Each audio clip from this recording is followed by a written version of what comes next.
أعوذ بالله من الشيطان الرجيم. بسم الله الرحمن الرحيم.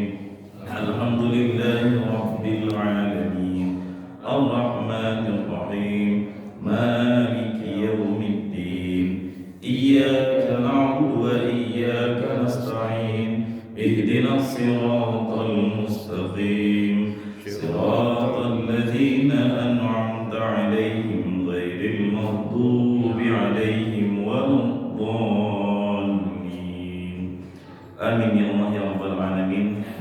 Bismillahirrahmanirrahim. Allahumma faqihna fid din wa 'allimna ta'wil. Qala Allah Ta'ala fi suratil Baqarah fi ayatin 176. A'udzu billahi minasy syaithanir rajim. Wa idza sa'alaka 'ibadi 'anni fa inni qarib. Saya ulang kembali arti yang kemarin sudah kita bahas.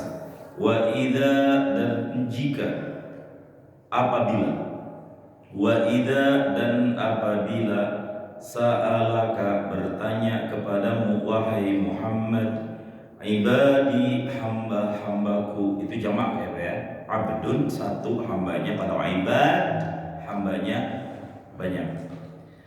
Apabila bertanya kepadamu wahai Muhammad, siapa yang bertanya ibadi, hamba-hambaku, tentang apa? Bertanya anni, tentang aku, fa inni, maka jawablah olehmu kepada mereka yang bertanya, fa, maka inni, sesungguhnya aku itu qarib, dekat. Nah, ayat ini turun ternyata ada sebabnya. Apa istilahnya? Asbabun nuzul. Ketika terjadi suatu peristiwa, kemudian Allah turunkan ayat, itu disebut asbabun nuzul. Ketika ada sebuah pertanyaan, lalu Nabi menjawab dalam sebuah hadis, disebut asbabul wurud. Nah, kalau Al-Quran nuzul, kalau hadis wurud. Asbabun nuzul, sebab turun. Asbabul wurud, sebab datang. Apa asbabun nuzulnya? Wasa'ala jama'atun. Nah, ini tafsirnya. Wasa'ala, dan bertanya jama'atun, oleh segolongan jamaah. Arti jamaah banyak orang ya. Wasa'ala jama'atun, dan bertanya segolongan jamaah an-nabiyya sallallahu alaihi wasallam, kepada Nabi Muhammad sallallahu alaihi wasallam. Apa pertanyaan dari para jamaah? Aqaribun rabbuna fanunajihi am ba'idun fanunadihi. Nah, ini pertanyaannya simpel. Ini kata-katanya keren. Nunajihi, nunadihi.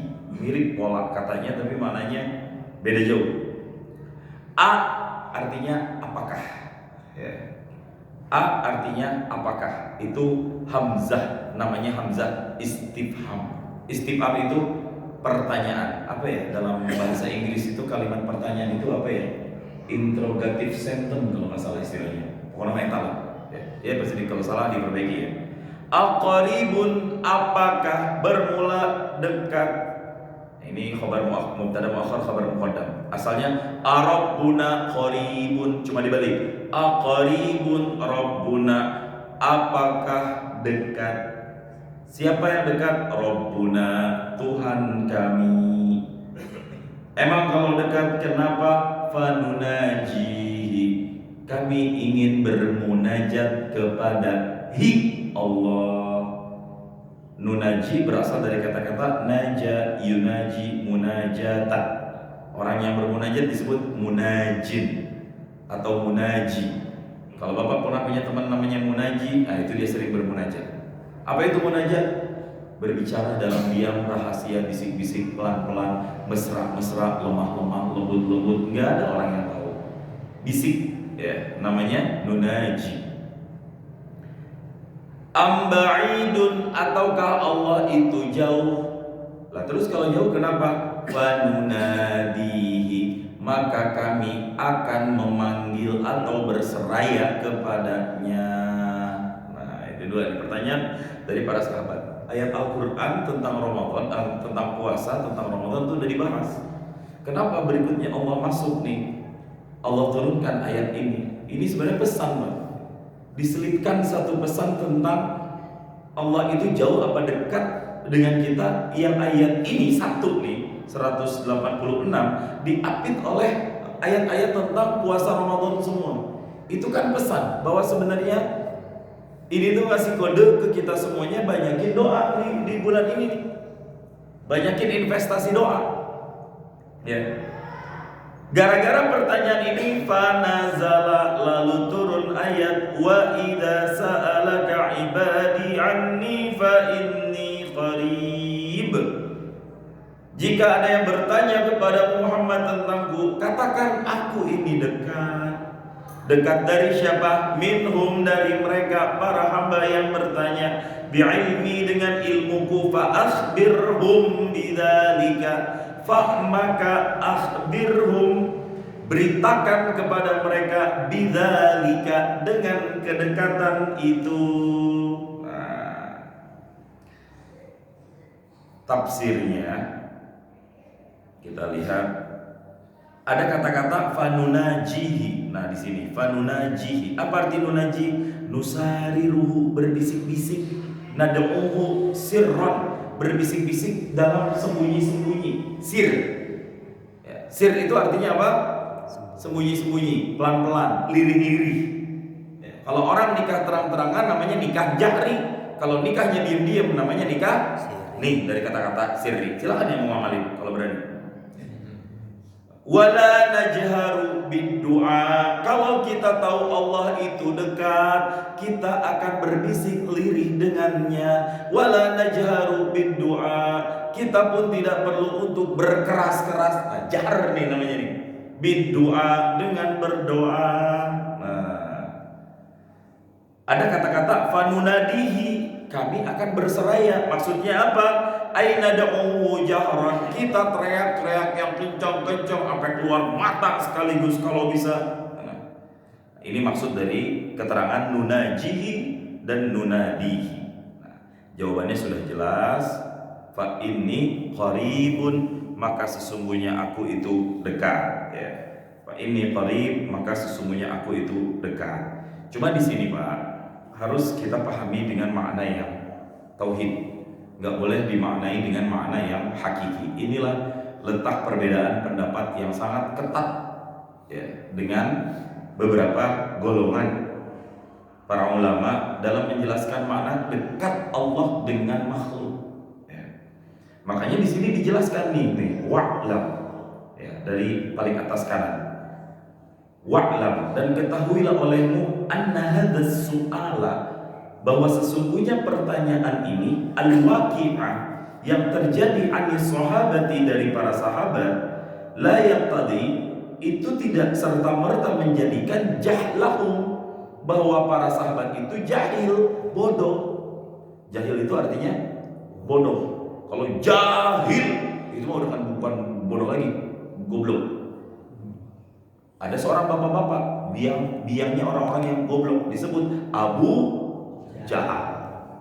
Berarti Abu Jahal bapaknya goblok? Bukan bapaknya goblok, kumpulin semua orang goblok, dialah komandannya. Bebel. Udah datang ayat, udah datang hadis, udah datang bukti, udah datang mujizat, tetap gak beriman sama Nabi Muhammad sampai di ujung nyawanya. Dikasih kesempatan berkali-kali sama Allah, enggak mau, tetap. Nah, itulah makanya disebut dengan Abu Jahal. Nah, layak tadi jahlahu bitauhid. Pertanyaan ini bukan berarti para sahabat ini bodoh dalam memahami keesaan Allah. Kaidahnya apa? Li'annallaha munazzahun, karena Allah itu munazzahun. Nih kata-katanya. Munazzahun itu dari kata-kata nazzaha yunazzihu tanzihan. Allah itu bersih, clear. Bersih dari apa? Anil qurbi wal bu'di al-hissiyaini. Allah itu clear dari anggapan dekat atau jauh secara hakikat. Maksudnya, jangan sekali-kali terlintas di dalam pemikiran kita Allah tuh dekat dengan makhluk seperti kedekatan kita satu sama lain. Duduk saya dekat dengan Pak Sidik, jangan dimaknai Allah itu seperti itu. Itu pemahaman ya, yang harus diwaspadai, yang harus diperhatikan menurut pengarang kita. Kenapa? Kaidahnya Allah tidak menyerupai makhluk. Ingat ayatnya, laisa kamislihi syai'un li'annahuma min sifatil hawadis. Karena dekat dan jauh versi makhluk ini namanya sifat hawadis. Sementara Allah mukhalafatuhu lil hawadis. Allah itu enggak hawadis. Apa arti hawadis? Baru. Dari yang tiada terus ada, terus enggak ada, itu kita. Tapi Allah tidak, dari yang tiada. Allah itu azali, wal awwalu wal akhir. Ya. Nah, Allah itu mukhalafatuhu lil hawadis. Makanya jangan sampai kita memaknai ini dengan makna yang seakan-akan Allah itu seperti makhluk. Nah, ini yang pemahaman disebut dengan tasybih. Ya. Makanya debat sengit Pak, kalau nanti kita ngaji akidah di bagian ini sengit. Dan mungkin di antara kita ada banyak perbedaan. Seperti ayat amintum man fis samai. Apakah engkau beriman man dengan zat fis samai yang ada di langit? Oh, debat di situ panjang para ulama tauhid. Ada yang mengatakan bahwa Allah itu di mana? Di langit. Harus kau jawab di langit.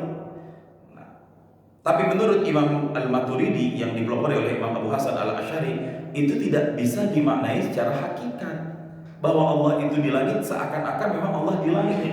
Menurut beliau, Allah itu la yahtaju ilal makan. Allah itu tidak butuh dengan yang namanya tempat. Kenapa? Karena tempat itu makhluk. Allah itu khaliq. Yang namanya khaliq tidak berhajat kepada makhluk. Nah, di sini penekanannya. Jadi, makna daripada fis samanya Allah itu bukan berarti Allah itu bertempat di langit. Tapi maknanya adalah ketinggian. Orang Arab ketika awal-awal mengenal Islam itu ingin menggambarkan betapa Allah itu maha tinggi, maha suci. Maha tinggi, maha suci. Maka salah satu metode yang paling tepat adalah memberikan gambaran seakan-akan langit. Kalau sekarang mungkin banyak, oh setinggi apa, kayak kita kan ketika ditanya SD, guru kita bilang kalian harus punya cita-cita setinggi langit. Gak mungkin setinggi Monas, gak mungkin setinggi Burj Khalifa. Kenapa harus pakai diksi langit? Karena itu gambaran sesuatu yang paling tinggi, yang bisa disaksikan, yang bisa dilihat, yang bisa diterka oleh kita manusia sebagai makhluk. Lantas tidak menjadikan bahwa Allah itu memang di langit. Ini menurut Imam Abu Hasan Al-Asy'ari, Allah itu tidak butuh tempat. Tidak di sana, tidak di sini, tidak di sana. Kenapa? Karena yang butuh tempat itu adalah makhluk, kita yang butuh tempat. Cuma nanti perdebatan sengit. Ar-Rahmanu 'alal 'arsy istawa. Nah, a'amintum man fis sama ayyakhsifa bikumul ardha. Itu terus ayat-ayat yang sifatnya itu seakan-akan menunjukkan bahwa Allah itu bertempat. Tapi sekali lagi, ayat itu tetap ada dan kita tidak boleh meniadakannya. Yang perlu untuk kita kaji adalah pemaknaan ayat tersebut. Harus dimaknai secara maknawi, bukan secara hakiki. Contoh, ya Pak. Suatu saat Bapak Gubernur Jawa Barat datang ke Mekarwangi. Beliau melihat ternyata warga Mekarwangi kalau pengen ke akses jalan raya kesian ya, kudu muter dulu ke Kencana. Ya. Akhirnya beliau melihat, ini ada jalan, Pak, ini mah punya jalannya developer perumahan Pak. Bangun, kan nggak bisa Pak. Akhirnya beliau bikin, ya udah, tahun depan akses ini saya bangun. Dan ternyata benar, jadi jalan buat kita. Meskipun itu mimpi ya Pak ya. Amin amin cuma deh. Gak ada yang merasakan manfaatnya kalau itu beneran. Ya. Kata-katanya Pak Gubernur apa? Tahun depan besok saya bangun jalan ini. Misal. Nah ternyata tahun depan jadi. Kita lihat ternyata yang membangun Mang Anto, Mang Hasan, Mang Ade, Kang Ujang, Mang Asep. Nggak ada tuh gubernur datang membangun itu jalan. Nah, fakta di lapangan seperti itu. Nah, kita yang mempelajari ilmu linguistik lalu mempertanyakan, kira-kira ucapan Pak Gubernur itu bisa kita hukumkan ucapan yang bohong nggak? Ini ilmu linguistik, Pak. Kalau dibilang jujur, buktinya kata-katanya besok atau tahun depan di jalan saya bangun. Tapi masih lihat nggak ada gubernur yang bangun jalan itu, yang bangun orang lain. Secara hukum bisa nggak kita katakan gubernur berbohong? Ini dengan contoh yang seperti ini.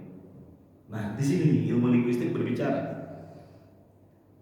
Makanya para ulama ketika membaca hadis, kan ada hadis Nabi sallallahu alaihi wasallam, yanzilu rabbuna tabaraka wa ta'ala kulla lailatin.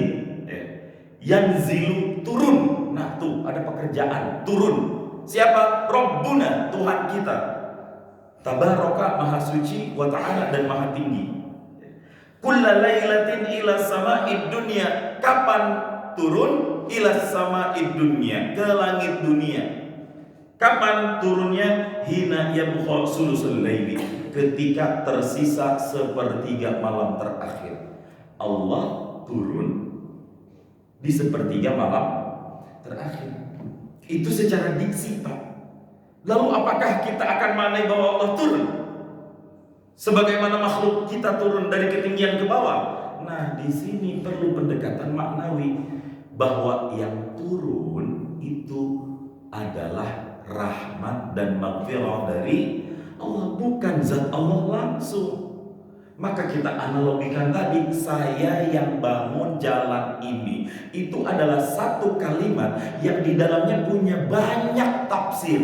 Tafsirnya adalah saya yang akan membuat kebijakan dan peraturan untuk memudahkan warga Mekarwangi Tanah Sareal untuk mengakses jalan utama. Dengan peraturan yang saya buat, akan saya anggarkan ini untuk pembangunan jalan. Saya berikan semen, beton, cor, bayar orang-orangnya agar jalan bisa jadi dan warga bisa menikmati akses jalan tersebut. Uang pajak mereka pun tidak sia-sia. Nah, itu kalimat tafsir namanya. Ini contoh ya, Pak ya, meskipun belum tentu terjadi. Tapi kalau mau diupload video ini silahkan. Siapa tuh bilang? Udah. Siapa tuh bilang? Jam 5.37 tanggal 6 Maret hari Jumat. Bisa Jumat tuh hari keberkahan. Ini mah contoh. Contoh. Kursi kekuasaan nomor 1. Maksudnya adalah presiden. Apakah kemudian presiden selalu duduk di kursi itu? Tidak. Kursi itu adalah gambaran dari as-salatah, kekuasaan yang paling tinggi.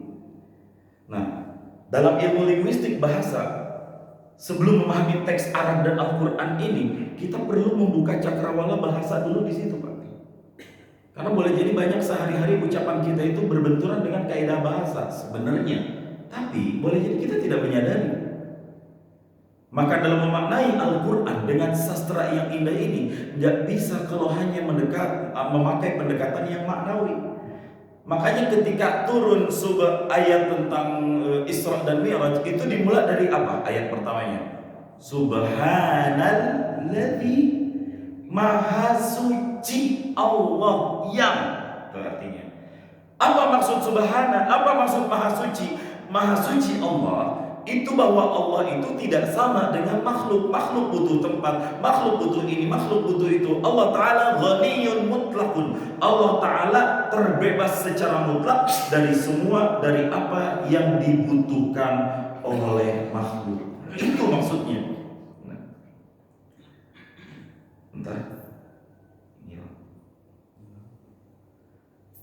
Allah bebas dari semua yang dibutuhkan oleh makhluk. Dari konek ulang. Mulai sekarang. Oke. Sip. Nah, ini yang dimaksud dengan pendekatan manawi. Meskipun nanti ada yang mengatakan bahwa Allah tetap harus diisbat di langit. Tapi di langitnya Allah itu tidak sama dengan di langitnya makhluk. Bila kaifin, nggak perlu ditanya bagaimana, karena ayatnya memang begitu. Nah, itu perbedaan sebagian pandangan. Namun dari perbedaan itu titik temunya sama bahwa Allah tidak serupa dengan apapun, Allah tidak menyerupai apapun, Allah tetap maha tinggi, dan Allah tidak butuh kepada makhluk atau tidak butuh kepada tempat. Nah, itu maknanya. Lanjutan ayatnya, ujibu da'watad da'i idza da'an falyastajibuli. Di sini ada tanda wasal aula, disambung lebih baik, entong diwaqaf jadi ujibu, aku mengijabah, da'watad da'i, doanya, panggilannya orang-orang yang berdoa, orang-orang yang memanggil. Aku jawab siapapun yang memanggilku. Allah labbaik. Ya. Dengan catatan idza da'an, kalau dia berdoa. Tuh, ada catatannya di sini. Jadi jangan salah kalau Allah nggak pernah ngasih ke kita apapun, ya mungkin karena kita nggak pernah minta sama Allah. Disinilah perbedaan meminta makhluk dengan meminta kepada Allah. Allah akan benci kepada makhluk yang nggak pernah meminta kepadanya. Sekali lagi, Allah benci kepada hambanya yang nggak pernah meminta kepadanya dalam bentuk request doa. Tapi berbeda dengan makhluk ke sesama makhluk. Makhluk paling benci diminta sekalipun dia suka berbagi. Mungkin di antara kita sering berbagi, suka berbagi, tapi ketika diminta, oh enggak, gue kalau ngasih gak usah diminta. Maksudnya kayak gitu kadang-kadang ya. Tapi Allah wajibin minta, ya. Minta, ujibu da'watad da'i, ini udah pasti ujibu, pakai fi'il mudhari' ini. Aku pasti akan ijabah doa orang-orang yang berdoa kepadaku. Idza da'ani, catatannya kalau dia berdoa. Kalau nggak berdoa, ya jangan disalahin. Sementara kita makhluk itu sebaliknya, Pak. Orang kalau banyak minta, yakin yang nolong sedikit. Sekali lagi, kita makhluk kalau terlalu sering meminta, pasti yang akan menolong kita itu nggak akan banyak. Bukan berarti apakah lalu kita nggak boleh minta tolong? Boleh. Bahkan dalam kondisi tertentu boleh jadi wajib. Tapi yang tidak disukai oleh manusia adalah kebanyakan minta nih orang. Dia datang, apa emang? Rokok lu sebutin. Kalau nggak nyisa lu pulang tinggal setengah bungkus lu sebutin. Karena tahu dia datang nih, pasti kehabisan rokok di rumah. Apa larinya? Pos. Ya kalau pos kan rokok milik bersama. Nah, nggak suka diminta, itu sifat alaminya makhluk. Tapi Allah suka diminta. Idza da'ani, maka lanjutan ayatnya falyastajibuli. Fa artinya maka, lam amr perintah. Yastajibu asalnya dari kata-kata ajaba yujibu ujibu, tapi di sini yastajibu ada alif, ada sin, ada ta, ista. Semua yang ada alif, sin, ta ada makna at-talab, meminta.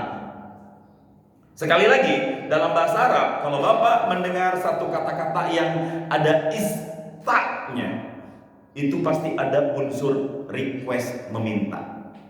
Apa contohnya? Gofaro. Apa arti gofaro?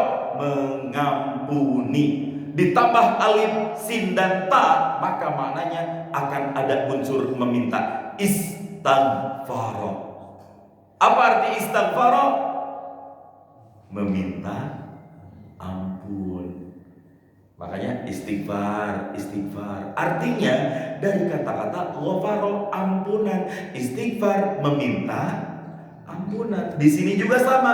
Ujibu, aku yang ijabah. Istijab, kalian minta ke aku supaya diijabah. Pengennya begitu. Ini Allah mah nggak janji-janji kampanye, pasti diwujudkan. Nggak kayak manusia. Pilih saya, Pak. Insya Allah. Minta nanti proposal ke saya. Ini jalan kalau saya jadi bupati atau wali kota, rata. Bener rata, Pak. kata batu, tanah, kali-kali air. Nah itu manusia. Fal yastajibu, dia minta diijabah. Jadi kita punya doa dalam ikhtiar. Makanya ikhtiarnya diupayakan dan upayakan juga untuk didoakan ikhtiarnya. Kan keren tuh kayak gitu konsepnya. Oke, kita baca tafsirnya. Ujibu da'watad da'i, aku mengijabah doa orang-orang yang ijabah idza da'ani, jika dia berdoa kepadaku. Dengan cara apa? Bi'inalatihi ma sa'ala. Bi'inalatihi, apa arti inalah? Dengan cara dia akan mendapatkan, meraih masalah apa yang diminta. Pak Ustaz, boleh nggak di sini meminta apa yang diinginkan? Boleh. Yang dibutuhkan ongkoh itu mah nomor 1. Jadi bebas Pak, minta apa aja sama Allah. Ya Allah, tolong ya Allah rumah saya ditingkatin, dikasih sama Allah. Cuma mungkin nanti ternyata nggak di dunia. Ternyata kalau di dunia kenapa? IMB-nya nggak diurus. Atau misalnya ada kendala, bangunannya terlalu sempit dan lain sebagainya, pasti akan diijabah. Falyastajibuli, maka hendaklah dia meminta ijabah kepadaku. Du'ai bitaati. Nah, cuma caranya minta tolong dengan cara apa? Bitaati, dengan cara taat kepadanya, taat dengan segala perintah-perintahnya. Masya Allah. Ujibu da'watad da'i idza da'ani. Nah, di sini lebih ke ilmu nahwunya. Qauluhu bi inalatihi masalah ayma lam yus'al bi ismin au qati'atir rahmi. Yang penting caranya malam yas'al, selama dia tidak meminta bi ismin, dengan cara yang dosa, au qati'ati rahmin, atau orang yang suka memutus tali silaturahmi. Nah, yang kayak gitu gak bakal diijabah tuh sama Allah. Sekali lagi, orang-orang yang meminta dengan cara dosa. Minta dengan cara dosa apa? Dosanya udah kebanyakan, terutama dipengaruhi oleh faktor makan makanan yang haram. Karena Nabi udah ngingetin dalam hadis, ada orang capek, pakaiannya lusuh, menengadahkan tangan, berseraya kepada Allah, ya Allah, ya Allah, ya Allah. Wa malbasuhu haram, pakaiannya dicari dengan cara yang haram. Wa mat'amuhu haram, makanannya dicari dengan nafkah cara yang haram. Ujung-ujungnya Nabi ngingetin, fa anna yustajabulah, di mana mungkin Allah akan terima doa orang-orang yang seperti itu. Jadi, jika ada doa yang selama ini tidak diijabah oleh Allah, atau hati kita terhalang dari kecintaan terhadap ngaji ilmu agama, boleh jadi 2 faktor tadi. Mungkin selama ini kita hidup dari nafkah dengan cara yang tidak Allah sukai, dengan cara yang haram. That's orang-orang yang hidup dari cara yang haram bakal terjebak dalam keharaman yang terus-menerus. Alhamdulillah.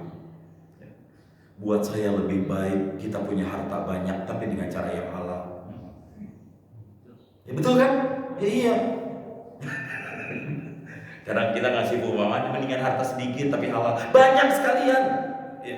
Biar apa? Beli TV atau lagi? Bisa. Insya Allah. Jadi kalau nanti ada kiai ustaz pengen ngajar ngaji udah enak, nggak goyang-goyang kiri, goyang-goyang kanan, remote satu lagi dapat. Udah rusak berapa lama? Bisa insya Allah. Sekarang juga kalau mau ditegesin mah langsung kumpul Shopee, langsung CEO doang, atau siapa yang bayar? Malam yas'al bi ismin au qati'atir rahmin, selagi dia tidak bertanya dengan atau meminta dengan penuh dosa atau memutus tali silaturahmi. Wa hadhihi ijabatu wa'dun minallah. Nih Pak, nih keterangan di tafsir. Wa hadhihi ijabatu, dan ijabah ini wa'dun minallah, itu janji dari Allah Ta'ala. Ujibu da'watad da'i, pasti akan kuijabah doa orang-orang yang berdoa. Wa huwa la yatakhallafu, dan Allah itu tidak pernah ingkar janji. Akan tetapi, nah, orang agak kurang suka kalau tapi ya. Saya tuh ganteng tapi bohong. Nah, itu baru suka. Lakin akan tetapi ala muradihi, cara mengijabahnya ala muradihi, sesuai dengan keinginan Allah, la ala muradihi ad-da'i, bukan dengan keinginan makhluk. Ya Allah, saya pengen anak saya disekolahin di sini. Kenapa tempatnya dekat? Kenapa sekolahnya bagus? Kenapa guru-gurunya keren? Ternyata pas daftar udah penuh. Di sini tertulis menerima pendaftaran sampai tanggal segini. Pas daftar ternyata dapat antrian. Udah antrian nggak dipanggil, kecewa dia dengan sekolah itu. Katanya formulir begini, tapi ternyata yang diprioritasin anak-anaknya ini. Ini contoh. Saya nggak nyebut sekolah, ini contoh. Akhirnya mau nggak mau tuh anak di sekolah yang lain. Ternyata sekolah yang lain jauh lebih baik daripada sekolah yang pertama. Meskipun tempatnya kurang baik, meskipun tempatnya agak sedikit biasa-biasa aja, meskipun biayanya lebih murah, tapi gurunya orang-orang soleh, pintar agama, bisa memberikan uswah dan qudwah. Nah, dia mintanya, ya Allah berikan saya kesempatan supaya anak saya bisa sekolah di sini karena ini terbaik. Tapi muradnya terbaik versi Allah bukan sekolah ini, tapi sekolah yang B. Nah, itu maksudnya. Boleh jadi kita minta Allah jawabnya dengan yang B, tapi sesuai dengan apa yang kita butuhkan pada saat itu. Fad-du'a'u nafi'un, maka doa itu pasti akan bermanfaat. Wala yukhibu fa'iluhu, dan tidak akan pernah mengecewakan orang yang melakukannya. Wasa'ala was'atu wal'ilu, nah ini nahunya masdaru aibina lati su'ali. Nah, faliyastajibuli yahtamil an-nasin wa ta' zaidatani wal ma'na falyujibuni bil imtisali wa ta'ati. Maksud dari ayat fal yastajibuli adalah fal yujibuni, maka tolong hendaklah dia meminta agar aku mengijabah doa-doanya. Cuma mintanya gimana? Bil imtithali, dengan imtithal, menjunjung tinggi perintah Allah, wa ta'ati, dan dengan ketaatan, kama ajabtu du'aahum, sebagaimana aku pernah mengijabah doa-doa mereka. Nah, insyaallah Pak, ya, jadi kita perbanyak berdoa, dan doa itu kan nggak harus dengan menengadahkan tangan, dalam diam, dalam mau tidur, apapun, banyak-banyak berdoa. Jadi jangan pernah banyak meminta kepada manusia, mintanya kepada Allah aja udah. Biar orang-orang tahu kita baik-baik aja. Meskipun sebenarnya mah sedih kalau diceritain mah. Nah, ceritanya itu jangan ke manusia lagi, tapi ceritanya kemana? Ke Allah. Boleh nggak Pak Ustadz kita curhat ke manusia? Boleh. Boleh, silakan. Kalau Bapak punya sesuatu, curhat ke manusia, boleh. Tapi pilih-pilih orang. Apalagi sifatnya aib, jangan diumbar, jangan di-share kemanapun. Aib boleh di-share? Boleh. Kepada orang-orang yang memang bisa memberikan solusi untuk hidup kita. Itu baru boleh. Tapi pada hal-hal yang sifatnya sekiranya bisa menjatuhkan martabat harga diri kita, jangan diceritakan. Karena aib itu haknya untuk ditutup. Kalau ingin buka-bukaan aib, buka di hadapan Allah. Bahkan aib sebesar apapun yang kita miliki, yang kita sendiri malu untuk menjelaskannya ke hadapan Allah, jelaskan di hadapannya. Kalau memang kita punya, pasti kita semuanya punya aib. Namanya aib, gak ada yang tahu selain kita sendiri. Pasti kita semua punya aib. Jangan diumbar ke manusia, umbarnya ke Allah. Uji budak wa tadda'i. Jadi nanti begitu Pak. Kalau pengen curhat ke manusia boleh, tapi yang bisa memberikan solusi, yang kita yakini beliau paling enggak ngasih arah, ngasih petunjuk, dan ngasih jalan. Dan hati-hati ngebongkar rahasia tertentu ke orang-orang tertentu. Karena kadang-kadang ngejebak Pak. Ngaji mah ngaji, tapi ternyata ngaji jadi majelis ghibah. Gue ngomong, iya, tapi lu jangan ngomong ke orang lain ya, aman gue doang. Dah, itu selesai. Tapi tadi dia ngomong lagi, dia begitu, ya, tapi diam aja ya, tenang sama saya. Dia ngomong lagi, serius, iya. Akhirnya satu majelis tahu sebenarnya. Cuma nggak pada saling ngomong aja secara terbuka. Nah kayak gitu. Saya tidak mengatakan siapa atau bagaimana, tapi ini pada hal yang sifatnya aib, stop, tutup, dan hanya dia dan Allah Subhanahu Wa Taala yang tahu. Jangan sampai orang lain tahu. Berdoa kepada Allah, ud'uni astajib lakum, berdoalah kepadaku, aku pasti akan mengijabah. Cuma sekali lagi, tidak akan Allah ijabah doa dengan cara-cara yang baik, doa dengan cara doa pelaku pemutus tali silaturahmi, dan berikutnya doa orang-orang yang nafkahnya atau hidupnya atau pakaiannya semuanya dicari dengan harta yang haram. 3 hal ini adalah penyebab kenapa doa kita ditolak langsung oleh Allah Subhanahu wa Ta'ala. Bahkan dalam hadis dijelaskan, la yaqbalullahu salatan bighairi wudu'in. Allah tidak akan menerima salat tanpa wudu, wala shadaqatan min hululin, dan juga Allah tidak akan menerima sedekah dengan harta yang diraih dari cara-cara yang zalim. Itu nggak bakal Allah ijabah. Sedekahnya juga nggak bakal Allah terima. Bangun masjid, tapi ternyata dari uang hasil korupsi minyak, korupsi sawit dan lain sebagainya. Dia pakai untuk bangun masjid sebanyak apapun masjidnya, bahkan masjidnya memang sudah beroperasi berjalan, tetap Allah tidak akan menerima. Allah tidak akan menerima semuanya. Alhamdulillah. Alhamdulillah. Baik, sampai sini Pak Sidik, atau ada yang ingin ditanyakan sebelum masuk waktu syuruk?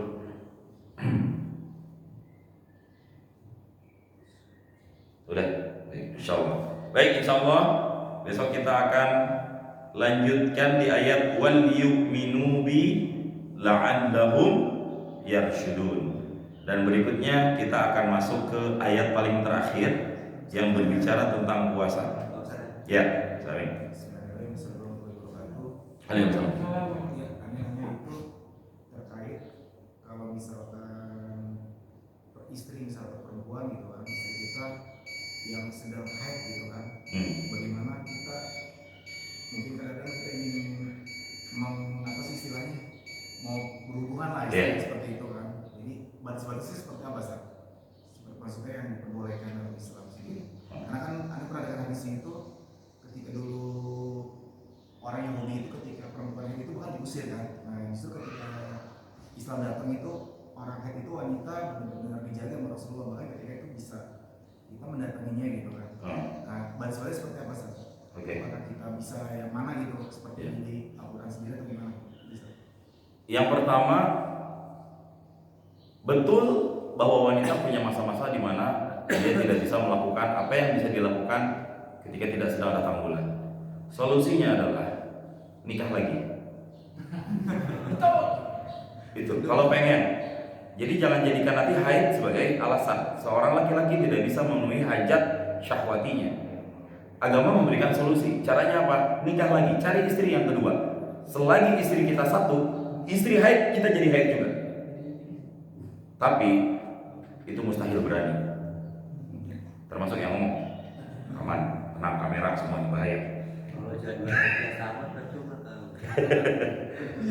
Kemudian yang kedua, itu cara Allah untuk memberikan rahmat dari lelahnya wanita, hormonal perempuan yang sangat luar biasa ya.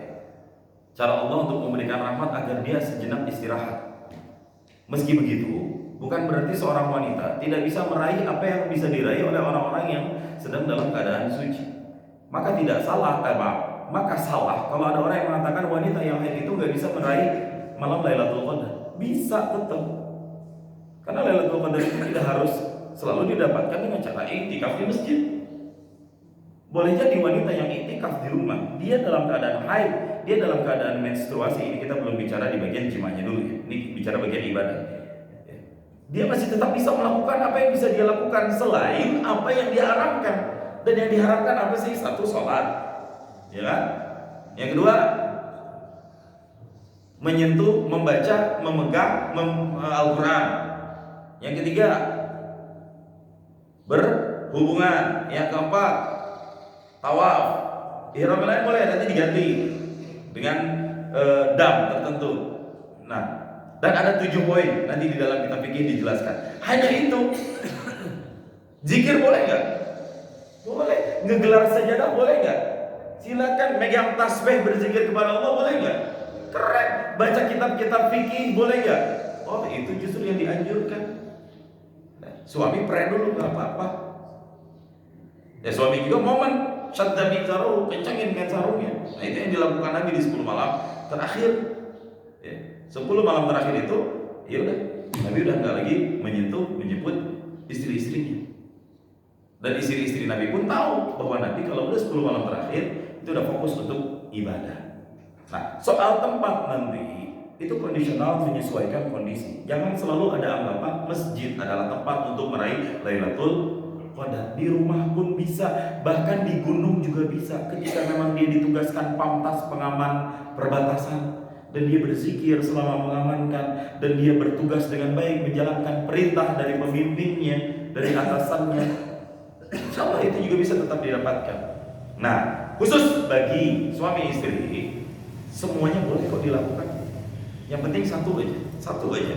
Ma baina surrah war rukbah, antara pusat dan lutut, itu aja udah batasnya. Lebih dari situ jangan coba-coba dibuka. Jangan coba-coba diakses, itu tertutup untuk sementara. Dan agama boleh memberikan solusi dengan cara apapun, yang penting tidak dilakukan oleh diri sendiri. Masih banyak jalan kok sebenarnya. Cuma kan saya nggak mungkin buka-bukaan di sini. Nah, itu enaknya di majelis. Ya. Intinya, mabaina surrah warubah di situ. Bahwa laki-laki kemudian ada orang yang mungkin syahwatnya sedang tinggi-tingginya, bukan nggak bisa ditumpahkan, bisa. Di situ hanya lebih bicara teknik dan caranya saja. Ya, itu mah gak usah diajarin. Insya Allah paham. Untuk teknis bisa nanti Mas Sidik, insya Allah beliau lebih jago nanti ya. Berarti ini saja masturbasi dengan maaf ya, dengan istri itu bisa berarti ya? Apanya? Tadi masturbasi ya. Oh iya, melakukan istimna dalam bahasa fikihnya, melakukan istimna boleh. Kaidah di dalam fikih biyadiha la biyadihi. Pakai tangannya dia, bukan pakai tangan kamu. Intinya itu. Enak kan? Biar apa? Jangan capek. Kaidahnya seperti itu. Ya. Itu ada dibahas di dalam kitab fikih di bagian yang membatalkan puasa. Di antaranya adalah al-istimna, khurujul mani, keluar mani. Itu hukumnya batal jika dilakukan dengan tangan, baik biyadihi atau biyadiha, baik dengan tangan sendiri dan itu dosa, atau biyadiha dan itu tidak dosa, tapi puasa tetap batal. Yang tidak batal adalah jika keluar dengan sendirinya, ihtilam. Jadi mimpi itu ada dua, ada mimpi kering, ada mimpi basah. Mimpi kering, ya pokoknya intinya itu, ya intinya itu. Nah, jadi begitu, tidak ada halangan apapun dalam keadaan berhalangan, dalam keadaan haid, dan ketika nanti, wah itu luar biasa nanti ya, kesempatan untuk mengulang momen pengantin di setiap bulan sekali itu ada, ya. Kesempatan momen, dan istri juga sedang merefleksikan darah-darah hormonalnya supaya bisa lebih normal kembali dan nggak marah-marah mulu sama laki, nggak sedikit senggol bacok gitu ya. Saya nggak curhat ya, tapi mungkin ada yang lebih senior dari saya. Allahu a'lam bishawab. Ya gimana? Ayo. Nggak apa-apa. Kalau strata untuk pahala itu 5 tertinggi itu apa aja sih Pak Ustaz? Terus kemudian kalau misal jika pahala tertinggi